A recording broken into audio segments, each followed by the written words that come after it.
Let's talk about ancient Greek drama. Now it's the right occasion, since I'm releasing a game, a visual novel adaptation of Sophocles. So, at some point during this video, I will engage in shameless self-promotion and ask to check links in the description. But for now, ancient drama is incredibly important, probably more important than people usually think. So naturally, it's been something I really wanted to talk about for quite some time. And obviously, this type of conversation is always firmly focused on Greek tragedy or Attic tragedy of the 5th century BC, essentially a period between the Persian Wars and the end of the Peloponnesian War. These works are not only valuable as they are, they also stay relevant up to this day. Moreover, this is the source of modern drama and, in many ways, the foundation of storytelling techniques. You probably heard that the origins of the ancient drama lay in the religious festivals dedicated to Dionysus. That's true and basically quite self-evident. We'll discuss this component, but you shouldn't concentrate on this idea too much. I mean, sometimes you hear all these stories that ancient drama used to be a form of cult worship or something like that. In a way, yes, but by the 5th century BC, by the age of Pericles, all of this evolved significantly. As far as we know, there was even a joke like, what do these performances have to do with the Dionysus? Why do we go to the theater during his festivals? Obviously, everybody knew why, but this cult worship component became quite weak over time. And also, this emphasis on cult worship, and every lecture on ancient drama starts with it, it has certain negative connotations. I mean, people still view it through their prism of contemporary religions, mostly Abrahamic religions. And Greek religion was quite different from, say, Christianity. So sometimes people start imagining things like how the adaptation of Sophocles is in fact an elaborate ritual. No, it is not. It should also be noted that there were plays where Dionysus was an actual character and a bit of a weird character. So we can see how playwrights like Euripides and Aristophanes kind of mocked the god during the festival in his honor, I should say. Which, by the way, tells you a thing or two about the Greek religion. Now, back to the sources. We are in Athens of the 6th century. There are festivals in honor of Dionysus, the god of many things. I need a separate video on Dionysus. Some people still think that he's the god of wine, and that's about it. A part of the festival, among other things, is singing hymns to Dionysus, performed by a chorus. At some point, somebody decided to make things more interesting.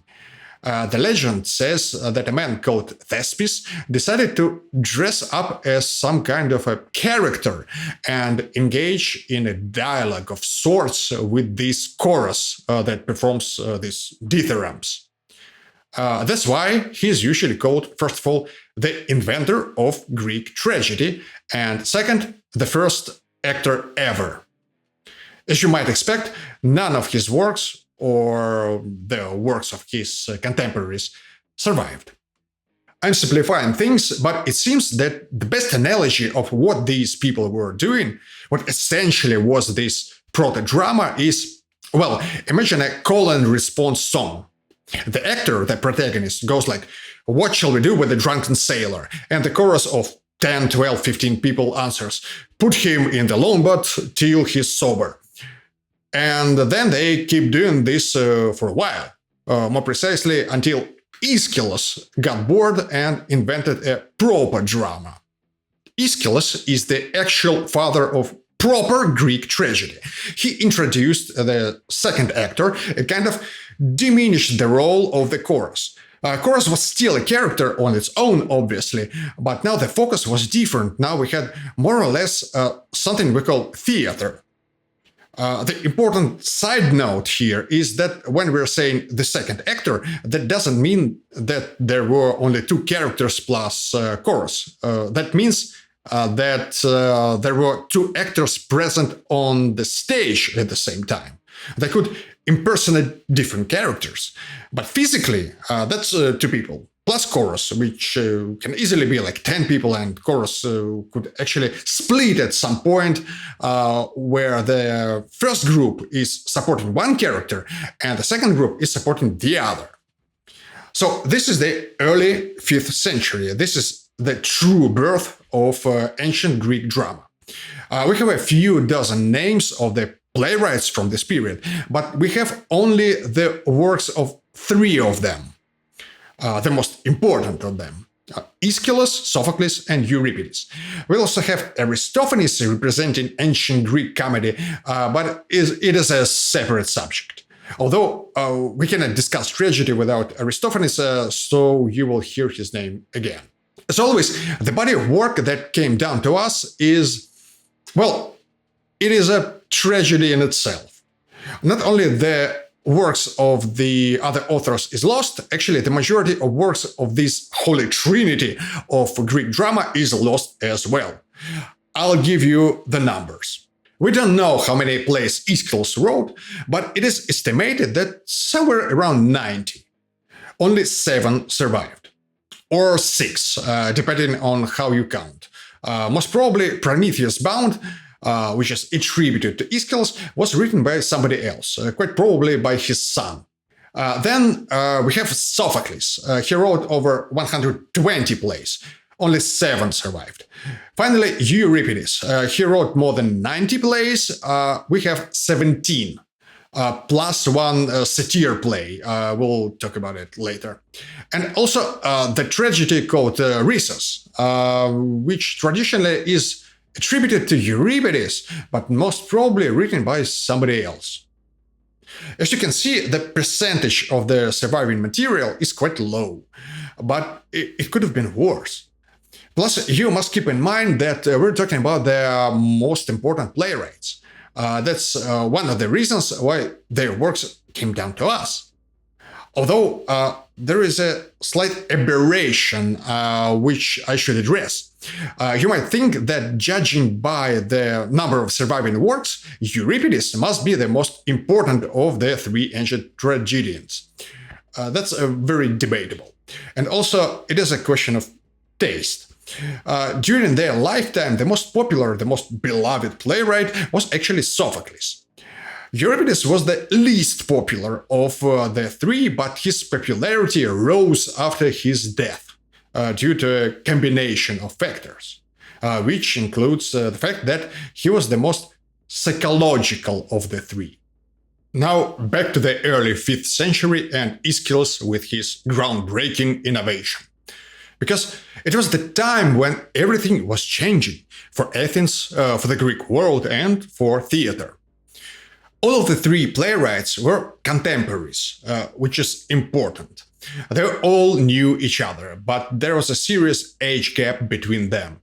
Aeschylus obviously was the oldest. He invented the drama as we know it, but apparently he didn't see it as his greatest achievement. This is where we have this beautiful, in a way, legend about his tombstone. The epitaph, as they say, was composed by Aeschylus himself, and it doesn't even mention his career as a playwright. It mentions his participation in the Battle of Marathon. Apart from the second actor invention, Aeschylus probably invented a thing called trilogy. So this is the moment we need to talk about how exactly all these ancient tragedies were performed. And they were performed during the festivals of Dionysus, over a period of several days and as a part of the competition, meaning that several playwrights were competing for the victory, and each of them produced 4 plays, 3 tragedies and 1 satyr play. The tragedies dealt with serious subjects, where the satyr play provided a certain comic relief. By the way, you can see the presence of the cult of Dionysus in both these names. Satyrs obviously were a part of the entourage of the god, and they formed a chorus in a satyr play. And tragedy literally means the god song, which refers to basically the same thing, although there is more than one interpretation of the etymology. Most probably the chorus was initially dressed in god skins. Aeschylus, as far as we know, and a bulk of the information on who invented what in ancient drama actually comes from Aristotle. So Aeschylus was probably the first person who came up with the idea that all the three tragedies provided by the playwright should be interconnected. And then this trilogy is followed by this satyr play that, in a way, makes fun of the previously presented serious and tragic material. Only one proper trilogy survived, that's Aristea of Aeschylus, composed of Agamemnon, the libation bearers, and the Eumenides. The Theban plays by Sophocles are not an actual trilogy, even though they are frequently bundled under one cover or assembled as a visual novel video game that YouTubers promote on their channels. Ask to check links in the descriptions, etc. It was expected that the tragedies will be performed only once during the festival and there will be no reruns. If you missed the play, you won't be able to see it again. And the playwrights kept this in mind. Obviously, reruns were introduced eventually, at first probably during the Lenaea. There were two Dionysia festivals. The main one started roughly at the end of March and lasted for a week, and the second one was at the end of December. It was essentially a festival of young wine. But then there was Lenaea, roughly at the end of January. There were at least 4 festivals dedicated to Dionysus in total. Also, it seems that retrospectives were initially limited to the works of Aeschylus and Sophocles. We're talking about Athens and the 5th century, just to be clear. So the next invention that helped theater to evolve came from Sophocles. Just a quick recap. Thespis introduces an actor who interacts with the chorus. Aeschylus introduces the second actor, and now they both interact with each other and the chorus. And Sophocles introduces the third actor. The role of the chorus gradually becomes even less important. You might ask, so Euripides introduced the fourth actor, right? No, he didn't. He introduced more psychology. And also, some people still think that Euripides was an atheist. He most probably wasn't, but I understand where they are coming from. As I've said, the 3 great playwrights were contemporaries, and Aeschylus actually competed against Sophocles during the festivals. And we can see that Aeschylus liked the introduction of an additional actor, and apparently he switched to this form as well. Let's talk about the timeline again. It is important. Aeschylus was the oldest. He was born around the year minus 525. Sophocles was approximately 27-28 years younger than him. And Euripides was something like 17 years younger than Sophocles. As you can see, Sophocles successfully competed, against both Aeschylus and Euripides. Sophocles also managed to outlive Euripides, even though Euripides died an old man. The life of Sophocles was extraordinary even compared to both of his colleagues. Over 120 plays, the absolute champion of the festivals, served as a treasurer of Athens, that's like a minister of economy, a strategos, a general, died when he was around 90 years old, which is quite a lot right now, but Sophocles lived in ancient Greece and he didn't have antibiotics or anything. And then he was awarded a statue at the Theater of Dionysus in Athens, which can be interpreted that the Athenians thought Sophocles was not entirely human, but something more. Since I made a game based on the works of Sophocles, I think it's about time to start the shameless self-promotion segment. Okay, so I've made a visual novel based on Sophocles. Visual novel is a genre of games when you're basically reading an illustrated story. I always thought that the ancient drama might be a very interesting choice of material for visual novels. I decided to start with Sophocles and make an adaptation of three of his most famous works: Oedipus the King, Oedipus at Kolonos, and Antigone.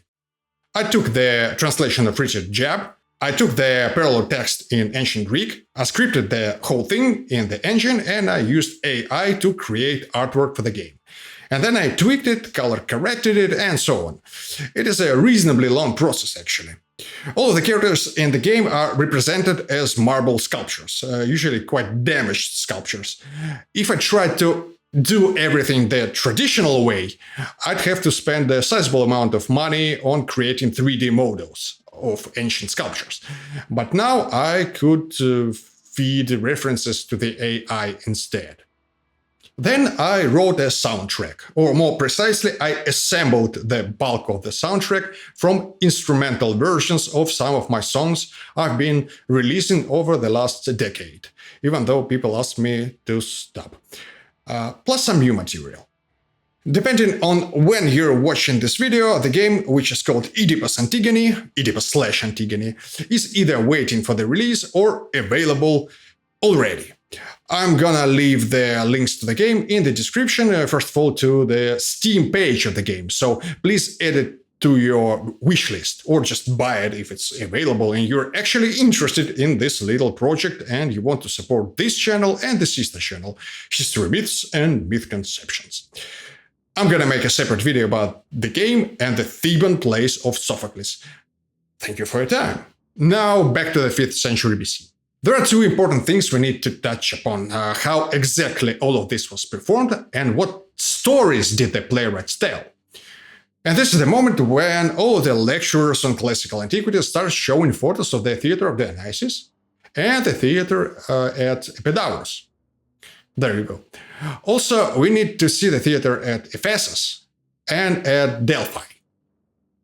What do we see on all of these nice pictures of most of the time of the reconstructed theaters?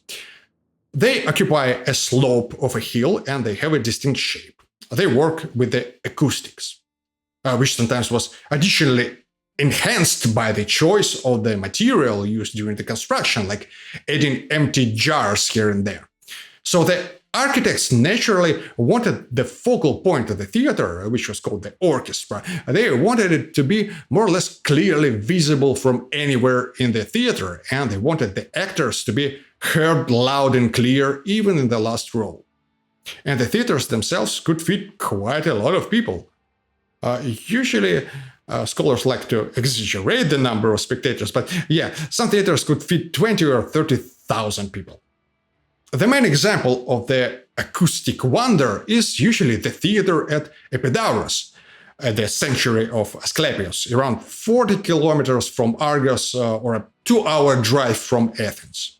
You can probably watch videos somewhere on YouTube of people screaming or clapping their hands in the center of the orchestra. Or you can listen to the stories which go like somebody drops a coin at the marked spot and the guy who tells the story says that you can hear it perfectly from the last row of the theater. And I personally confirm it. That's how wonderful the acoustics in this place is. I'm gonna tell a different story. I was there alone, so I dropped the coin, then rushed to the last row, which took about a minute. And when I got there, I didn't hear anything. And when I came back, the coin was gone. Anyway, you could hear everything perfectly and you could see the actors perfectly, but it is unlikely that you'd be able to pay a lot of attention to their facial expressions if you're sitting somewhere in the back, which is one of the reasons why actors wore masks. The masks, as you can see, already have large exaggerated features. They are clearly visible. Plus, there was this utilitarian dimension. The same actor could play multiple characters just by changing his clothes and a mask. The actors were men, obviously. They also tried to improve the visibility not only by wearing masks, but also wearing boots with very high heels. Every now and then, the actors were leaving the stage, the orchestra, and went to a nearby tent, then a permanent building. to change. This structure was called scene. This is where we get the word scene. So a scene is in fact a tent. And orchestra is a place where you're supposed to dance, and the theater is a bench from which you look at the place where people dance near the tent to a god song. Okay, going to the theater was quite different from going to the movies. First of all, because all of this was confined to festivals. All of the performances were a part of the festival, and the performances could go on for most of the day. The festivals united people. It was a big deal for everyone in Athens, a civic duty of sorts. And once again, it also had a certain religious dimension to it. The city authorities encouraged people to visit the festivals, which culminated in the decision of Pericles to basically pay people to go to the theater. Or more precisely, to compensate the people financially. Because, festival or not, life goes on. And sometimes instead of taking a holiday, you choose to work because otherwise you lose money. So this decision of Pericles was, okay, take a holiday, you should participate, you should be present to the theater. The government is going to compensate for your monetary losses. They wanted to see as many citizens as possible. Most probably their wives as well, although there is something, this is something that scholars debate endlessly. Now, as you can see from these nice pictures of ancient theaters, you might notice that only the theater of Dionysus is located in Athens. And all this time we're talking mostly about Athens and mostly about the 5th century. Well, the magnificent theater of Epidaurus is essentially in the Peloponnese, and it was built probably in the late 4th century. The theater of Ephesus is in Anatolia, and it was built another century later, which means that essentially this Athenian art form spread all over the Greek world, and they all kept staging both classics of the 3 main 5th century authors and also something else. The problem is that we can't really discuss this something else.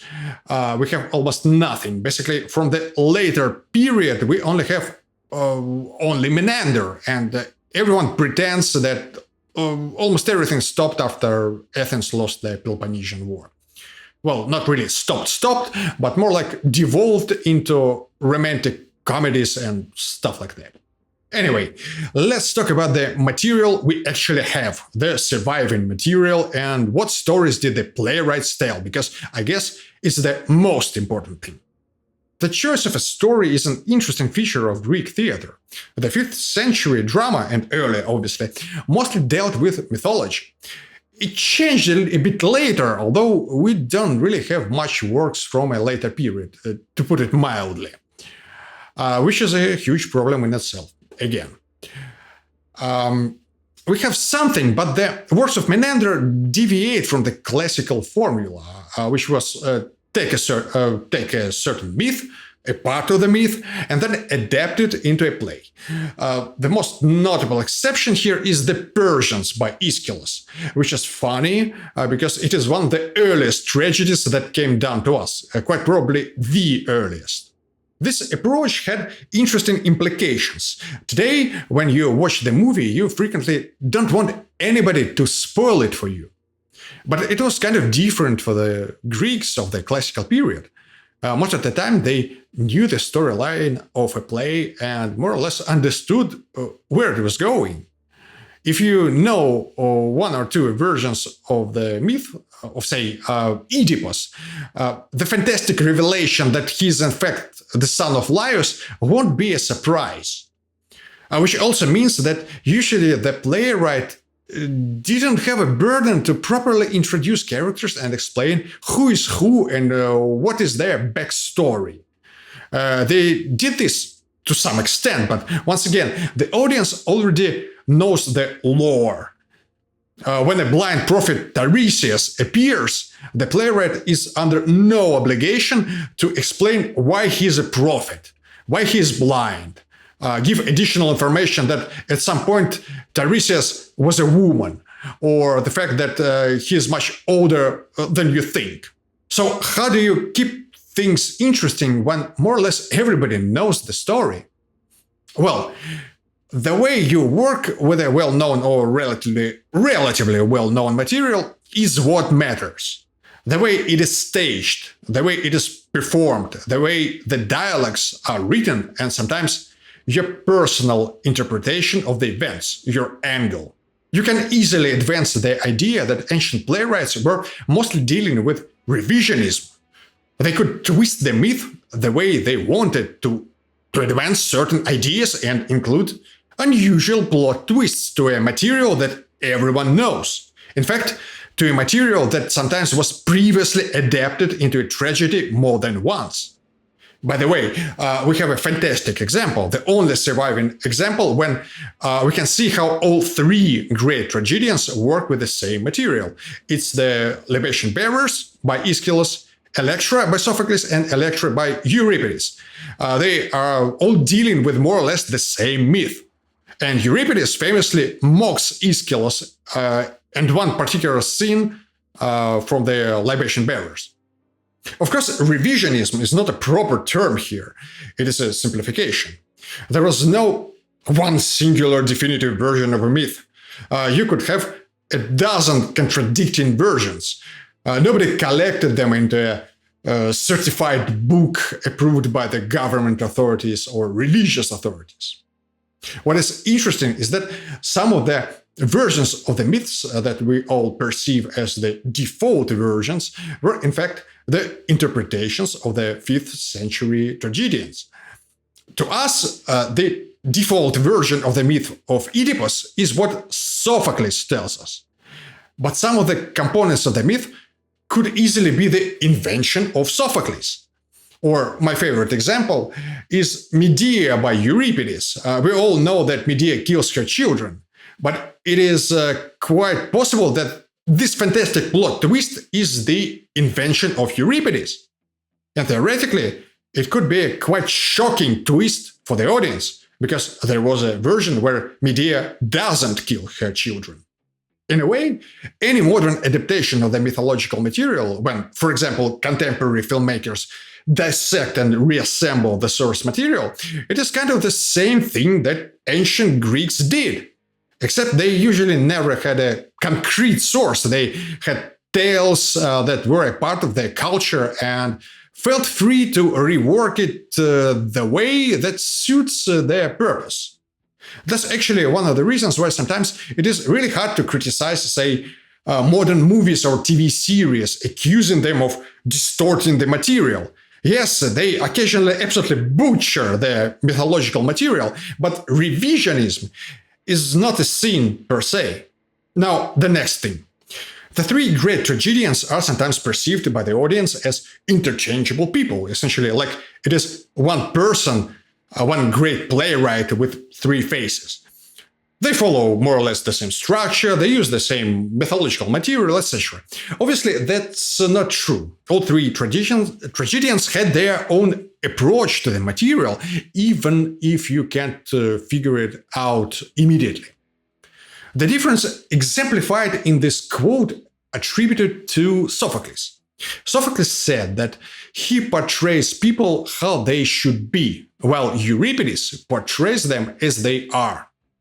I cannot say that one of these approaches is better than the other, because it is not. But even if this quote was made up by a later author, it shows the difference between the two playwrights quite well. Some scholars also think that this situation with the three playwrights might reflect the trend of the evolution of ancient tragedy. We start with Aeschylus as the first proper tragedian, who is mostly concerned, as we can deduce from his 6th plays, 7 if you count Prometheus Bound. So he's mostly concerned with big questions. Then you have Sophocles, who is also concerned with big questions, but as we said earlier, he's more about how the people should be. The characters are more human, they interact more, since now we have 3 actors. And then Euripides, the youngest of the playwrights, who technically was outlived by Sophocles. So he tries to be more down to earth, if you will. And that's precisely why sometimes he is a bit more tragic in a way. In some of his plays, he's basically questioning the universe and receives no reply. For example, the Becky can be interpreted as an existential horror and the sheer terror of interactions between humans and divinity, which is kind of funny because Dionysus acts there as essentially quite a cruel and capricious god. And all this happens during the state festival dedicated to Dionysus, using the art form inherited from the panegyrics to Dionysus. Euripides also formulated the gods of Plato before Plato, like this famous quote, which travels in different translations and frequently gets rephrased as, if the gods do evil, then they are not gods. Heracles in the eponymous tragedy goes like, I do not believe that the gods indulge in unholy unions, and discusses that he is not the son of Zeus, because how can he be? Gods are perfect beings. It all has interesting implications for the play. It leaves a room for interpretations. It is thought-provoking. Euripides takes a look around, the world starts making less and less sense.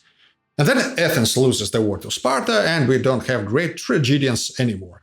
We have only great philosophers. And then many decades later, we have Menander, and he's a comedian, but we kind of discussed this before. Actually, I feel obliged to say a couple of things about comedy, even though this video is about tragedy. But Aristophanes is important for our main subject, and as you all probably know, our great tragedians were actually characters in one of his comedies, The Frogs. First of all, I always liked the periodization of ancient Greek comedy because it sounds like a joke. Essentially, it goes like this. We have Old Comedy. This is the comedy of the 5th century, the Golden Age. Old Comedy is represented by Aristophanes and nobody else. Only the works of Aristophanes survived. Then there is a Middle Period represented by nobody, followed by New Comedy represented by Menander. His works were discovered in the 20th century, which immediately raises suspicions. The works are usually fragmentary, although a couple of them were preserved almost in their entirety. Ancient comedy, or the comedy of Aristophanes, well, by the modern standards, it is a weird hybrid of, say, Wag the Dog and Scary Movie. On one hand, you have a rather hardcore satire, sometimes political satire, and on the other, you have jokes written by a 14-year-old teenager, and the actors run around the stage wearing gigantic detachable penises. And once again, this political commentary I've just mentioned could be quite serious. Obviously, you had some of this in the works of tragedians as well. The Eumenides is a good example of this. But Aristophanes, well, jokes aside, even today, theoretically, you can get into serious trouble by staging the adaptation of Lysistrata. There are even countries where staging Lysistrata is gonna get you killed. The comedy of Menander, on the other hand, is more in line with the romantic comedy. Eventually, everyone gets married, no detachable penises. Let's wrap this all up. This video becomes bigger than I expected. It is not only the stories that ancient tragedians tell that stay quite relevant up to this day. It's the methods of tragedians. Something like 65, 70 years after the death of the last great playwright, Sophocles, Aristotle writes Poetics, a work that dissects the principles of storytelling in ancient drama and drama in general. This is a work on dramatic theory, and this is a work which is frequently recommended to aspiring writers up to this day. Not because of its historical importance, but as an actual practical material. Many things have changed in this department since Sophocles, but not as many as people usually think. Thank you for watching. Don't forget to subscribe, give this video 5 stars, and buy stuff I'm trying to sell. And see you soon.